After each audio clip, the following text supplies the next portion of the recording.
Sir मुद्दा परत हाच आहे की तुम्ही मुन्नी बदनाम होते, पण मुन्नी कोण आणि ते हे आम्हाला कळणारच नाही सर, आम्हाला कळणार नाही हे आणि नागरिकांनी कळणार. होर्डिंग आपले लीगल आहे, इलिगल होर्डिंग आहे ना साहेब. हा आम्ही काय बघायला जात नाही, कॉर्पोरेशनच्या इन्स्पेक्टरला माहिती असतो.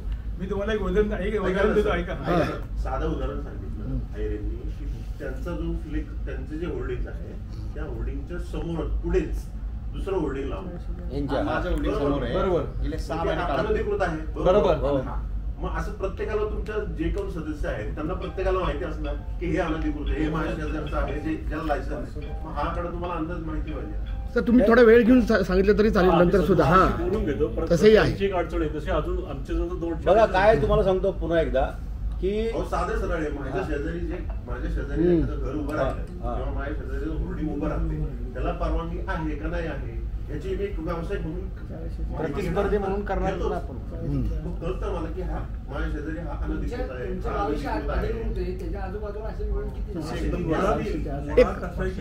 काहीच फिगर येत नाही सर.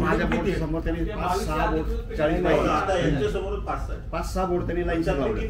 त्याच्यात एक नगरसेवक, माजी नगरसेवक कोणतरी आहे वाटतं, आणि पुढे पटारे वगैरे कंपनी आहे, आणि SP ॲडव्हर्टायझिंग त्यांनी लावायला दिलेले. त्यांनी समोर बोर्ड लावले, दुसऱ्या दिवशी आमचा बोर्ड उतरला खालचं, धंदाच बंद झाला.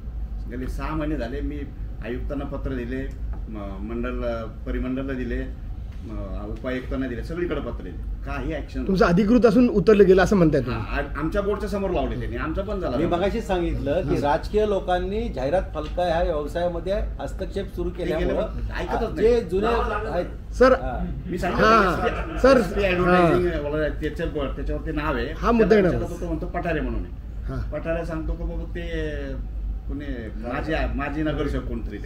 सर आम्ही चॅनलवाले, आम्हाला काहीतरी ऑथेंटिक मिळाल्याशिवाय आम्ही कसं काय टाकणार हे तुम्ही विचार करा सर. तुमच्या दोन संघटना आहे, आम्ही आहे ना, आम्हाला तुमच्या इलेक्ट्रॉनिक्ससाठी नंतर सेपरेट आम्हाला काही प्रश्न जे जसं ठरवतील तसं ते पेअरला सांगा की सर.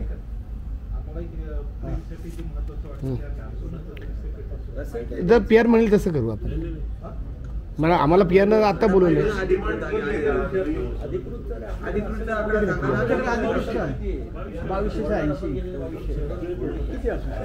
ऐका, आमच्या असोसिएशनकडे जी नोंद आहे ती 2200 जाहिरात फलकांची आहे की जे आम्ही कोर्टात गेलेलो आहे. ओ पियर साहेब, मला आत्ता बोलवलं आहे ना. हा काय प्रश्न आहे का? हा मुद्दाच नाही आहे. महानगरपालिका कशी ठरवते तेही सांगतो. आम्ही ज्या जाहिरात फलकांचं शुल्क भरतो ते अधिकृत होते, परंतु महानगरपालिका